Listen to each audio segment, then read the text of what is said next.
बिस्मिल्लाहिर्रहमानिर्रहीम। अस्सलाम वालेकुम। आप देख रहे हैं हालात। मैं हूं सईद चौधरी। वज़ीर आज़म के मावन बराए एहतसाब इरफान कादर ने आला अदलिया के जजों के एहतसाब के हवाले से एक नया कट्टा खोल दिया है। और फिर पीटीआई के अलग होने वाले जो अरकान हैं, जो रहनुमा हैं, उन्होंने प्रेस कॉन्फ्रेंस की है। मुतहरक नज़र आए हैं फवाद चौधरी वगैरह। उनका मुस्तकबिल क्या होगा? क्या वो इमरान खान माइनस फार्मूला के तहत पीटीआई को चलाना चाहते हैं? इस पर बात करेंगे। और फिर काजी फायज ईसा साहब का इम्तिहान शुरू हो गया है, एक बड़ा इम्तिहान। जस्टिस मुज़ाहिर अली अकबर नकवी के खिलाफ जो रेफरेंस फाइल किए गए थे, उन पर कार्रवाई शुरू करते हुए सुप्रीम जुडिशल काउंसिल के सरबराह उमर अता बंदयाल चीफ जस्टिस पाकिस्तान ने मामला सीनियर जज को भेज दिया है, सुप्रीम जुडिशल काउंसिल के सीनियर मेंबर को। और फिर ये काजी साहब का इम्तिहान कैसे है, इस पर बात करेंगे। जरदारी साहब के लाहौर में डेरे हैं। क्या पीपल्स पार्टी पंजाब में पाँव जमाने में कामयाब हो जाएगी? फौरी तौर पे नून लीग को क्या नुकसान हो सकता है जो जरदारी साहब लोगों को शामिल कर रहे हैं?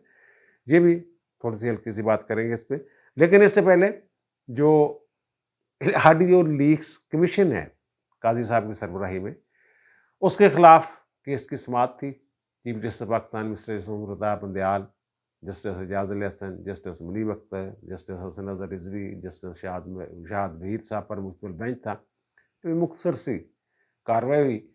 एक रोज़ पहले ही हुकूमत ने बेंच की तश्कील पर एतराज़ कर दिया था और कह दिया था जनाब ये तो जो सासू माँ की ऑडियो है वो भी इंक्वायरी में शामिल है, जिसकी जस्टिस काजी फायज ईसा कमीशन ने इंक्वायरी करनी है। तो फिर बंदयाल साहब भी ना बैठे, मुनीब अख्तर का नाम है उस ऑडियो में, वो भी ना बैठे, एजाज अल हसन साहब जो हैं वो भी ना बैठे। तो ये नंबर ही नहीं लगाया। रजिस्ट्रार ने ये दरख्वास्त वापस कर दी। उनका जनाब ये आप ले जाएं और जो कहना ज़बानी कह दें, तहरीरी तौर पर कहने की क्या ज़रूरत है? तो मैंने कल अर्ज़ किया था कि तहरीरी तौर पर कहने की ज़रूरत इसलिए है कि जो ज़बानी एतराज़ उठाया गया था अटार्नी जनरल की तरफ से, उसका कोई फैसला नहीं किया था इस बेंच ने, और उसका जिक्र ज़रूर किया लेकिन फैसला नहीं किया। और अगर तहरीरी शक्ल में दरख्वास्त जाएगी तो फिर उसका जो बेंच है उसको उसका फैसला करना पड़ेगा। और चीफ जस्टिस ने ये कह दिया है कि जनाब वो जो दरख्वास्त है अटार्नी जनरल वाली वो भी सुनेंगे, एतराज़ात से मतलब कुछ और दरख्वास्तें भी हैं उनकी भी समाअत करेंगे। आइंदा हफ्ते किसी दिन रखेंगे इस केस की मज़ीद समाअत, और पहले अटार्नी जनरल साहब को सुनेंगे, यानी पहले जो एतराज़ात हैं बेंच पर उनको सुनेंगे। और फिर ऑडियो लीक्स इंक्वायरी कमीशन जिसके सरबराह जस्टिस काजी फायज ईसा हैं, इस्लामाबाद हाई कोर्ट के चीफ जस्टिस अहमद फारूक हैं मेंबरान में, और तीसरे मेंबर जो हैं वो बलूचिस्तान हाई कोर्ट के चीफ जस्टिस नईम अख्तर अफ़गान हैं। कमीशन की तरफ से जवाब दाखिल कर दिया गया है।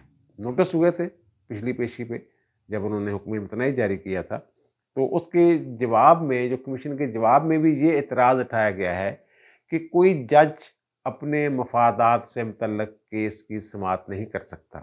इसलिए ये बेंच में जो अरकान बैठे हुए मुनीब अख्तर और चीफ जस्टिस पाकिस्तान उमर अता बंदयाल साहब, वो इस केस की समाअत ना करें। और फिर ये भी उन्होंने कहा है कि जनाब हमें नोटिस दिए बगैर आपने कैसे हुक्म इम्तनाई जारी कर दिया। और इस बात की तो वजाहत हम पहले ही कर चुके हैं कि जनाब हम कोई 209 के तहत कार्रवाई नहीं कर रहे, सुप्रीम जुडिशल काउंसिल के तौर पे कार्रवाई नहीं कर रहे, बल्कि सिर्फ इंक्वायरी कर रहे हैं। और फिर उन्होंने ये भी एतराज़ उठाया है कि जनाब जो Supreme court practice and procedure act है उसके तहत जो बेंच की तश्कील है वो जजेस कमेटी ने करनी है। 3 रुकनी जजेस कमेटी जो होगी, चीफ जस्टिस होंगे और 2 सीनियर तरीन जजेस जो हैं सुप्रीम कोर्ट के वो होंगे। तो ये बेंच की तश्कील इस लिहाज से भी गलत है। पहले वो जजेस कमेटी, जब तक जजेस कमेटी जो है वो बेंच तश्कील नहीं देती उस वक्त तक आप कार्रवाई मौखर कर दें। भाई कार्रवाई मौखर करने के लिए या तो फिर जो कार्रवाई पहले हुक्म इम्तनाई है वो ख़त्म हो ना, कि कमीशन का ये तो फ़ायदा है बंदयाल साहब को और दीगर जो अरकान हैं जो ऑडियो लीक्स पर कार्रवाई नहीं चाहते, वो उनको तो फ़ायदा है कि हुक्म इम्तनाई तो मौजूद है, वो तो काम करने से रुका हुआ है जो इंक्वायरी कमीशन है।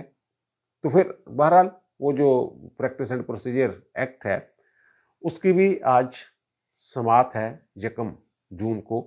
तो देखिए उसमें क्या बनता है। बहरहाल इसमें जो उमर अता बंदयाल साहब हैं, वो थोड़े-थोड़े बदले-बदले नज़र आए हैं जो वहाँ लोग मौजूद थे।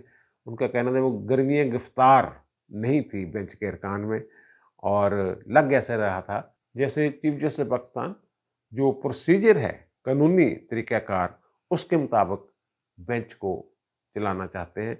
और अगर एतराज़ात जो हैं उनकी समाअत हो जाती है, तो ये जो जवाज़ पेश किए गए हैं हुकूमत की तरफ से और कमीशन की तरफ से कि अपने मफादात से मुतल्लिका केस की जज समाअत नहीं कर सकता, तो ये बड़ा ठोस है। और जो कोड ऑफ कंडक्ट है उसमें भी ये चीज़ लिखी हुई है, और इन्होंने ये हलफ उठाया हुआ है कि वो कोड ऑफ कंडक्ट की पासदारी करेंगे। अच्छा, एक बात और, ये बात हो रही है ना बड़ी कि जनाब जो सदर ने फौरी तौर पे दस्तखत कर दिए जो Supreme Court Review of Judgments and Orders Act है उस पे, कि इसलिए कि ताकि मौजूदा जो अदालत है बंदयाल साहब के दौर में ही ये नज़रसानी की दरखास्तें दायर हो जाएँ, क्योंकि 2 महीने के अंदर-अंदर नज़रसानी की दरखास्तें दायर होना है, और वो 26 मई को अगर हुआ है तो वो 25 जुलाई तक ये अपीलें जो हैं नज़रसानी की दरखास्तें जो हैं ये दायर होना है। तो इसलिए उन्होंने जल्दी-जल्दी कर दिए कि 14-15 दिन जो है वो उसको डिले ना हो। तो भाई मेरे, अगर ये ऐसा ही है तो फिर जो पार्लियामेंट है वही 1 महीना डिले कर लेती। मेरे ख्याल में ये कानून काफ़ी ठोस बुनियादों पर इस्तवार है, और इसे आसानी के साथ जो है वो जुडिशियल रिव्यू में कलअदम नहीं किया जा सकता। बहरहाल जो इंक्वायरी कमीशन वाले केस में चीफ जस्टिस का रवैया था, वो देखना ये है कि आज जब supreme court practice and procedure act के ऊपर समाअत होगी, 8 रुकनी बेंच बैठेगा, तो फिर उस बेंच का रवैया क्या होता है? क्या वो जैसे प्रोसीजर के मुताबिक मामलात को चलाते हैं, या फिर अंधाधुंध जैसे भी बुलडोज़ करने वाला मामला है, वही बुलडोज़ करते हैं? ये आज के रवैये से ये फैसला होगा। और दूसरी बात जो मैं कह रहा हूँ ना कि इरफान कादर ने एक नया कट्टा खोल दिया है, वो कट्टा क्या है? उन्होंने प्रेस कॉन्फ्रेंस तो की थी वो मलिक रियाज वाले पैसों की 19 करोड़ पाउंड वाले मामले पे, और अल कादर ट्रस्ट वाले मामले पे, और फिर इमरान खान को उससे कितना फ़ायदा हुआ, और वहाँ क्या गैर कानूनी काम किया गया काबीना के इजलास में, क्या धोखा दिया गया। तो उन्होंने ये बताया, सीधी-सीधी बात है, उन्होंने कहा जनाब ये कोई रॉकेट साइंस नहीं है, ये पाकिस्तान का पैसा था, ये ब्लैक मनी थी, काला धन था, जो पकड़ा गया बरतानिया में जायदादों की शक्ल में मलिक रियाज साहब की फैमिली से, और फिर उन्होंने जनाब वो पाकिस्तान की स्टेट को वापस करना था। इन्होंने स्टेट की बजाय वो पैसे दे दिए सुप्रीम कोर्ट को। सुप्रीम कोर्ट ने जो जुर्माना किया हुआ है 460 अरब के करीब मलिक रियाज को, उसमें उन्होंने उसको एडजस्ट करवा दिया। ये वो कहते हैं। वो कहते हैं पाकिस्तानी रियासत का पैसा था जो गैर कानूनी तौर पे काबीना ने मंजूरी दे के उसको डाल दिया, मलिक रियाज को ही वापस कर दिया। ये वो कहते सारा केस है। केस भी यही है, इतना केस है। और लेकिन साथ ही उन्होंने वो बात की, उन्होंने कहा कि जनाब जो सुप्रीम कोर्ट के जज हैं, उनके बारे में भी ज़रा छानबीन होनी चाहिए ना, कि जो उन्होंने ये कैसे एडजस्ट कर लिया उस अकाउंट में हुकूमत पाकिस्तान का पैसा, उन्होंने मलिक रियाज के जो खाते में कैसे उसको एडजस्ट कर लिया। तो फिर उन्होंने वो बात की। इस पर मैंने 1-2 दिन पहले एक व्लॉग किया था कि ऐसी गिरफ्तारी जिसके बारे में कभी देखा ना सोचा ना सुना। और फिर इरफान कादर साहब का भी मैंने जिक्र किया था। इरफान कादर साहब ने अपनी प्रेस कॉन्फ्रेंस में वो बात आज दोहरा दी, खुद ही वो बयान कर दी। उन्होंने कहा जनाब कि जो जजेस हैं ना, ये एहतसाब से मुबर्रा नहीं है। उन्होंने कहा जो जजेस हैं ये भी पब्लिक सर्वेंट की तारीफ में आते हैं, ये भी सरकारी मुलाजम ही हैं, कानून में लिखा हुआ है, उन्होंने बताया। और वो कहते हैं कि जनाब नैब के तहत भी इनके खिलाफ, नैब ऑर्डिनेंस के तहत भी इनके खिलाफ कार्रवाई हो सकती है। और मैंने ये जिक्र किया था कि जब इरफान कादर साहब प्रोसिक्यूटर जनरल थे नैब के, तो उस वक्त इन्होंने लीगल ओपिनियन दिया था कि आला अदलिया के जजों के खिलाफ नैब कार्रवाई कर सकता है। वो बाद में बहरहाल मामला गोलमोल हो गया था।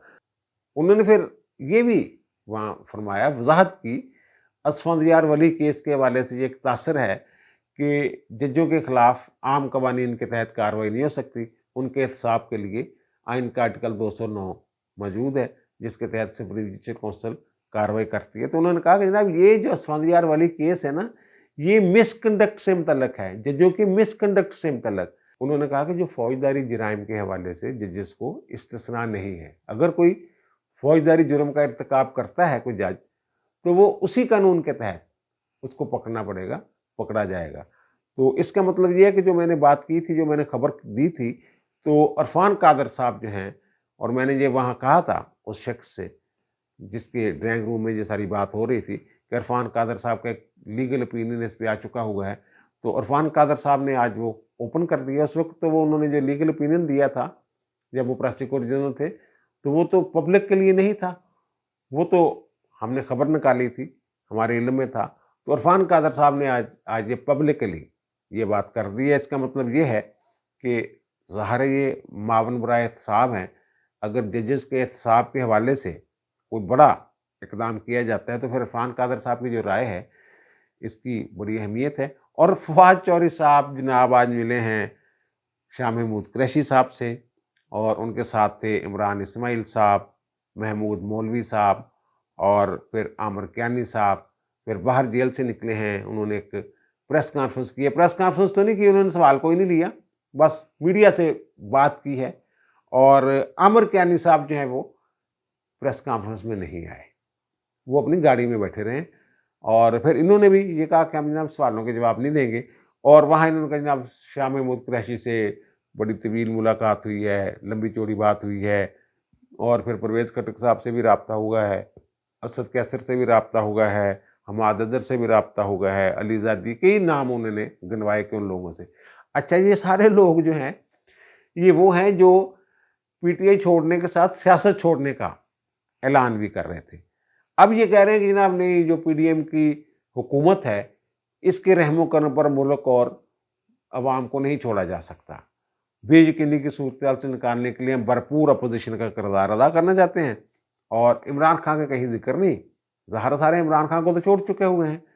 तो असद कैसर साहब ने तो कर दिए तरदीद कि जनाब मेरे साथ कोई राब्ता शाब्ता नहीं। हमाद अदर साहब ने भी कहा जनाब जो भी दोस्त मशवरे करते फिर रहे हैं, इस पे फाइनल मोहर जो है वो तो इमरान खान ने लगानी है।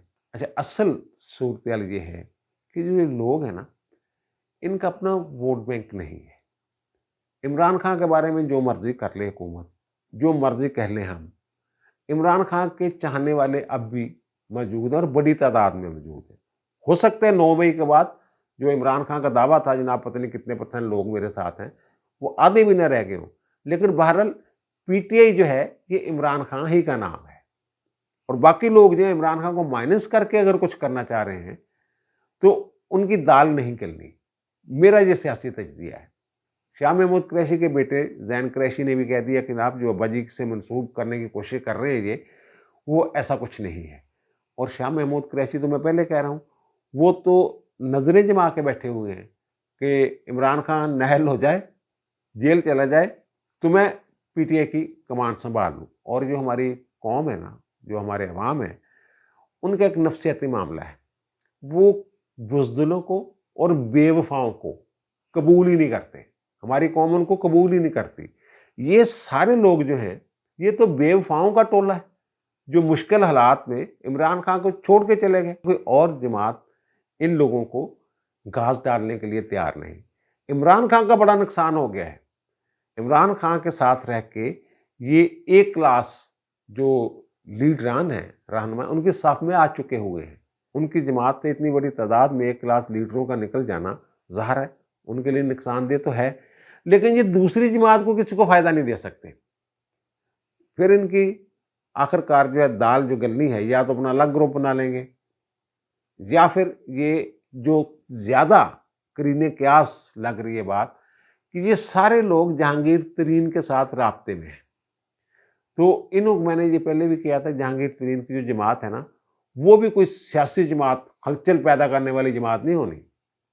वो बस एक पूल होना है जिसमें जाके सारे समा जाने, बैठ जाने, और फिर उसके बाद जहाँ किसी का सींग समाएंगे वहाँ चले जाएंगे। और जरदारी साहब पहुँच गए हुए हैं लाहौर, اور پی ٹی آئی کے جو ناراض ارکان ہیں وہ بھی ان کے ساتھ رابطہ کر رہے ہیں، وہ کاف لیگ والوں سے بھی رابطہ کر رہے ہیں۔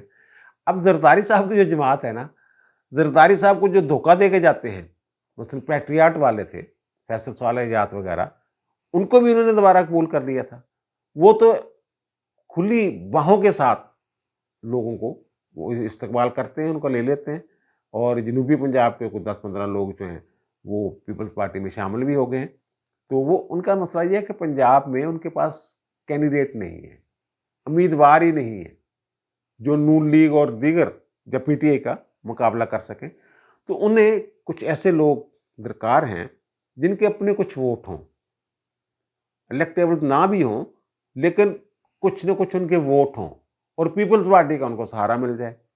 لیکن سر دست جو نظر یہ آ رہا ہے، یہ جو لوگ ہیں یہ نون لیگ کو نقصان نہیں پہنچا سکیں گے، لگ یہ رہا ہے، کیونکہ نون لیگ ہر حلقے میں، خاص طور پہ پنجاب میں، ان کے پاس امیدواران جو ہیں وہ موجود ہیں، اور رانا ثناءاللہ نے کہا جناب ہمارے پاس تو جگہ ہی نہیں ہے ان کو لوگوں کو قبول کرنے کے لیے، اور پھر انہوں نے یہ بھی کہا ہے کہ جناب اگر زرداری صاحب، ان کا حق ہے کہ وہ پنجاب میں قدم جمائیں اپنے، اور پھر یہ ہمارا بھی حق ہے کہ ہم سندھ میں اپنے قدم جمائیں۔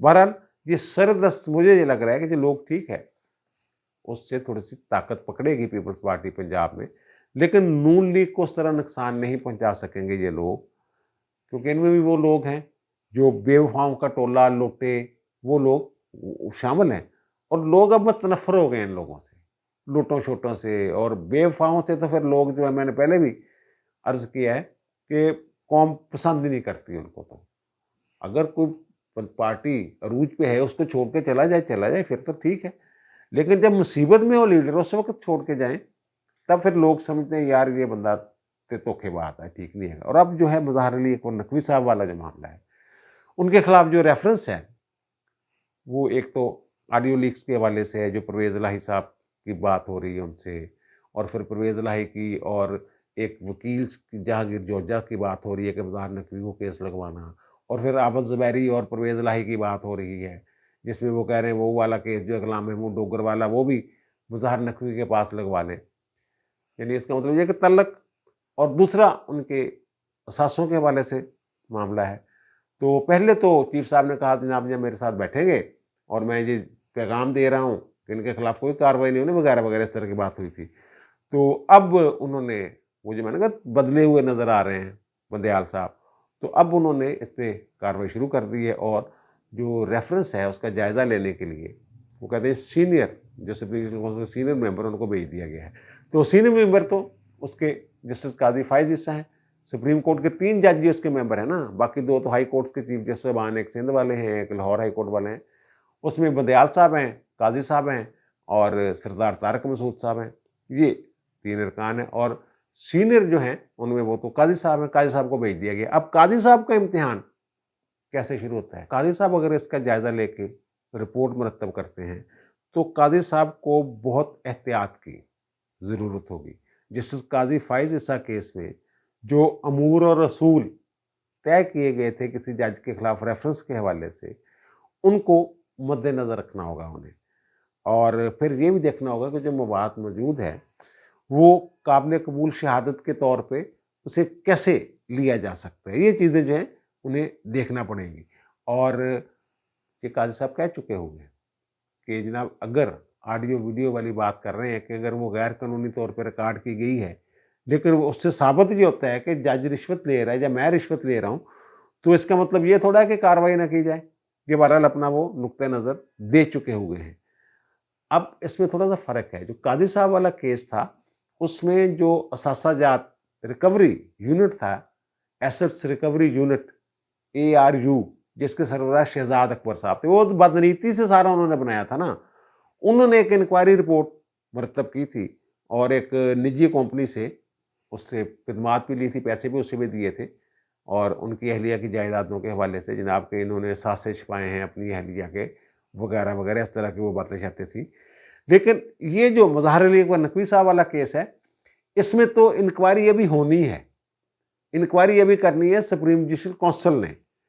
اس لیے میرا خیال ہے کہ قاضی صاحب والے کیس میں جو اصول طے کیے گئے تھے اس کا اطلاق मुज़ाहर अली नकवी वाले केस पे मिन्नो-वन 100% नहीं होता। फिर भी काज़ी साहब को अपने वाले केस की जजमेंट से है उसको मद्देनज़र रखना होगा। और मुज़ाहर नकवी साहब के तो जो असासे वगैरह हैं, वो तो एक खुली किताब की तरह है ना।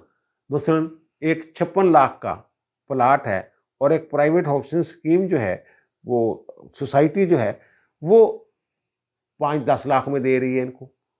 तो वो क्या मसला है? वो 48 लाख 50 लाख रुपए घाटा क्यों डाल के इनको सस्ता प्लॉट दे रही है? और फिर इनके जो टैक्स रिटर्न हैं, उनमें कई तब्दीलियाँ की गई हैं। नज़रसानी शुदा टैक्स रिटर्नें दायर की गई हैं। किसी में कोई कीमत बताई गई है, किसी में कोई कीमत बताई गई है, किसी में कोई कीमत, यानी कि उनको कानून के सांचे में डालने की कोशिश की गई है। काज़ी साहब से तो कौम को इंसाफ की तवक्को है। लेकिन खौफ ये है कि कोई ऐसी मीन मेख ना निकालनी शुरू कर दें, जनाब काजी साहब आप वाली जजमेंट में ये हुआ था, तो अब आप उसके उल्ट कर रहे हैं, वगैरह वगैरह। जस्टिस काजी फायज ईसा साहब वाला जो केस है ना, वो मैंने थोड़ा सा जहन में ताज़ा किया है। उसके तनाज़ुर में मुज़ाहर अली अकबर नकवी साहब वाला जो केस देखा जाए, तो उन दोनों को एक ही तराजू में नहीं तोला जा सकता। वो मुख्तलिफ चीज़ें हैं दोनों। उसकी इंक्वायरी एक गैर कानूनी तौर पे की गई थी, एक झूठी सच्ची रिपोर्ट बनाई गई थी, इसकी अभी इंक्वायरी होनी है, ऑडियोज़ की भी इंक्वायरी हो सकती है जो सामने आई हुई हैं। तो इसलिए मुज़ाहर नकवी साहब के खिलाफ जो रेफ़रेंस हैं, मुझे ये सुप्रीम जुडिशल काउंसिल में उन पर कार्रवाई होती हुई नज़र आ रही है। बाकी अल्लाह बेहतर जानता है। अब मुझे दीजिए इजाज़त, इंशाअल्लाह दोबारा मुलाकात होगी नए व्लॉग के साथ। अल्लाह ताला आप पर, मुझ पर, हम सब पर मेहरबान रहे। अल्लाह हाफ़िज़।